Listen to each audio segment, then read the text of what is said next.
Do you have the key for the... Always full of life. I have 2 kids, one with me today. We're here most weekends, so we've seen it in all seasons really, but we do see the other side as well. Like, I've called the police previously when there's been fights and things going on and alcoholism, and I see a lot of people that are on the streets use this sort of area. One thing that I've noticed that I have, it's been positive, is to see some of the charities like the Sikh organisations come out and provide food. But it'd be nice to see something maybe a little bit more official from the council. I used to actually live in Piccadilly Gardens when I was homeless. I lived on that bench across there. I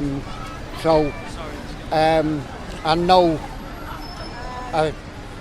an experience from Piccadilly Gardens is where the people used to turn up overnight to feed us coffee with Craigs and different organisations that would give us food and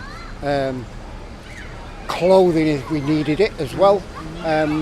Because the one thing about when you're living rough is that I used to go into somewhere that was covered to sleep.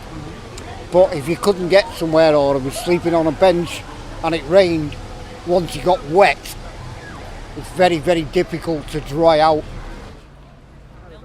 I'd say it's the most recognisable part of Manchester. So it's a lovely place, especially the fountains. What do you call these fountains?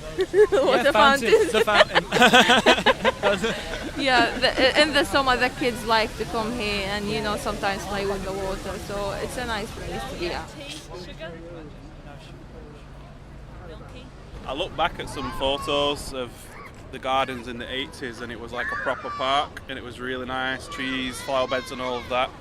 But then I'd maybe have you done? Oh, okay, there you go. A giant park. A whole park, yeah, for everybody. I will purposefully walk through the middle just to see what's going on. Everybody's there.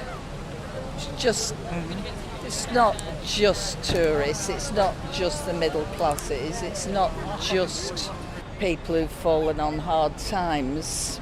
Everyone just mixes in together because there's something for everybody. What's happening as well, we're all joining together. Different groups are joining together. I'm a founder member of the Manchester Homeless Partnership, but that started so that different organisations, I work through the Food Centre in Manchester and the Mustard Tree and Back on Track and such like, all come together to work together. I have to say, working in mental health, I have certain clients that don't come to town for various reasons. Some it's anxiety or accessibility. Some feel, well, the way that their sort of image of, I suppose, their income is, they don't even feel town is accessible to them.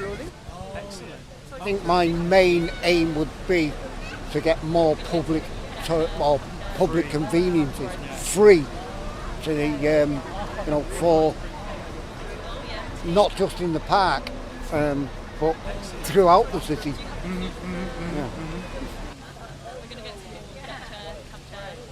I guess I'd maybe have half of it like greenery with a park, flower beds and all of that, and the other half maybe as like a functional space for maybe like a performance amphitheatre. Like a gardening place. Yeah.